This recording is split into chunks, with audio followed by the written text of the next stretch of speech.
Hi there, everyone. Good Monday to you. Welcome to Astrology Today with Jeff Harman. I'm Ella, Jeff's assistant. Great to see you all. Jeff wanted to do a special edition today since Pluto is going retrograde. Take it away, Jeff. Thanks for that, Ella. So what I wanted to do is Mercury's been retrograde since April 21st. And of course, now what I talked about in the Mercury retrograde is that it's going to go into the eye of the sun. That's called Cazimi or Cazimi, however you like to pronounce it. And it's going to do that most of the day today. It's basically going to go in at about noon. And then and that's of course Pacific time. And that's going to go all the way up until just about 8:55 p.m. tonight. It'll go through the eye of the sun. So it's really interesting to observe this energy and see what you feel, because it's going to affect each one of us different. Why? Because it depends on how it lines up in your birth chart. Like for instance, what house it's in, what aspects it makes. And of course, what this means, Cazimi, is Mercury is retrograding through the eye of the sun. It's like lining up together with it. So it's a really cool energy. And again, like I've said, Mercury isn't just retrograde. It goes through these phases and it's constantly moving and making aspects. And that's why every single person will feel it differently. And if you look to where the sun is in your birth chart, you'll actually know, meaning by transit, you'll know where this is happening in terms of your own birth chart. So it's really, really a powerful energy. Now, this is also happening at the same time that Pluto in the sky for everybody is stationing and going retrograde. And again, I know a lot of astronomers have said Pluto's not a planet. And remember, I told you, Pluto reminds me of three things. One is C4, the other one is dynamite, and the other one's the new one world order, right? Powerful.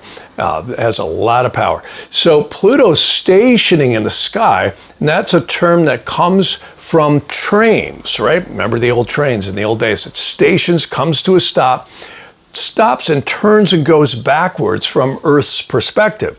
Everybody knows planets don't go backwards, right? We found that out in the third grade. So what's cool is that it is going retrograde from Earth's perspective, because we don't live on the sun, we live on the Earth, right? So that's really important to remember. So Pluto is so slow, it's literally going to stay stationed for almost a day and a half. In other words, it just stops in the sky from Earth's perspective because it's so far out there around the sun. So it's just hanging in the sky from Earth's perspective. And again, that's because of the speed of Earth's orbit and Pluto's orbit and the distance from it. So as it's stopping, it just ekes in the sky and stops and slowly goes backwards. And just a little astronomy here, Pluto will literally, in a week's time, only have sped up to maybe like 12 minutes. And that's not degrees, that's minutes. So this is really powerful too. You look at what Pluto's doing in your birth chart. For instance, I have Pluto squaring the sun. Okay, so what does this mean to me? Well, that means it already hit once, it's gonna stop, turn around and go backwards and hit me 2 more times. And this is the case for everybody. And that's why if you look at your birth chart, you can see it. Pluto's trining, sextiling, squaring, opposing, conjuncting, whatever it's doing in your birth chart, you will find if it does that right around the time Pluto stations and goes direct, depending on the aspect it is, it's exceedingly powerful. Just think of a siren outside your window that doesn't move. You know, usually when you hear a siren go by, it comes up quick and whoosh, it's gone. But if they stop right outside your window or just wailing away, that's the analogy of a planet stationing right over a aspect in your birth chart, depending on what type it is. It's exceedingly powerful. So it's going to be totally different for everyone. Pluto does this every year.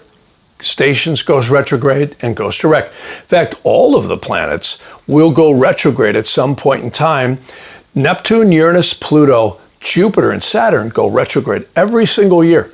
And Mercury does it 3 times per year. And of course, Venus does it every couple of years. So does Mars. So Venus and Mars are the ones that are closest to the Earth either side. And those are the kind of mystical planets. When they go retrograde, they really cause a lot of problems. We'll talk about that when that happens. Thank you, Jeff. Thanks so much as always. And thank you all so much for watching. We hope to see you on Friday. Please remember to leave your comments below and have a great week.